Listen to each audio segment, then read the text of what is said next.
இன்றைக்கி நம்ம சங்க இலக்கியங்களில் 10 பாட்டும் அதோடைய நூலாசிரியர்களும் ஷார்ட்கட்டில் நம்ம லேர்ன் பண்ணிக்க போகிறோம். இந்த வீடியோவை ஃபுல்லாக பாருங்கள்.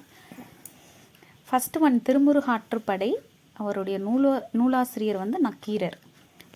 முருகன்னால என்ன ஞாபகம் வரும் நமக்கு? பஞ்சாமிர்தம். ஸோ பஞ்சாமிர்தம் நம்ம கையில் கிடைச்சா என்ன பண்ணுவோம்? நக்கி தான் சாப்பிடுவோம். ஸோ நக்கீரர்னு ஞாபகம் வச்சுக்கோங்க. பொருணர் ஆற்றுப்படை, இதுதான் செகண்டாக இருக்கிறது 10 பாட்டு நூல்.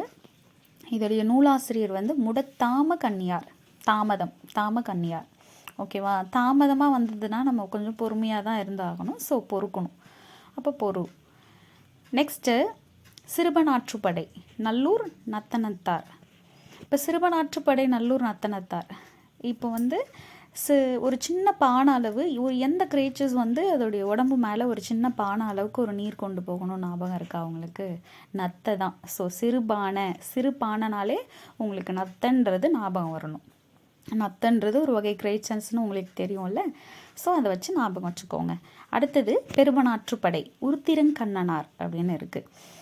ஸோ இது வந்து கடியலூர் உருத்திரங்கண்ணனார்னு வரும். நீங்கள் இதை எப்படி ஞாபகம் வச்சுருக்கீங்கன்னா, ஒரு பெரிய ஆற்று வழியாக நடந்து போயிட்டு இருக்கும்போது நிறைய மணல் எல்லாம் இருக்கும். அப்போ நம்ம மணல் பட்டால் நம்ம என்ன பண்ணுவோம்னா கண்ணை உறுத்திக்கிட்டே இருப்போம். ஸோ அதை வந்து ஆற்றுப்படை, பெருமனாற்றுப்படைன்னு வந்தாலே நமக்கு கண்ணை உறுத்துறது. ஸோ உருத்திர கண்ணனார்னு ஞாபகம் வச்சுக்கணும்.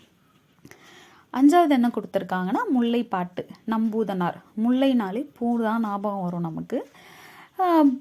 பூதெல்லாம் வச்சுருக்கோன்னு சொல்லுவாங்க. பேய் பூதெல்லாம் பூ வச்சிட்ருக்கோம் அப்படின்னு சொல்லுவாங்க. ஸோ முல்லை பூ அப்படின்னு பூதனார்னு ஞாபகம் வச்சுக்கோங்க.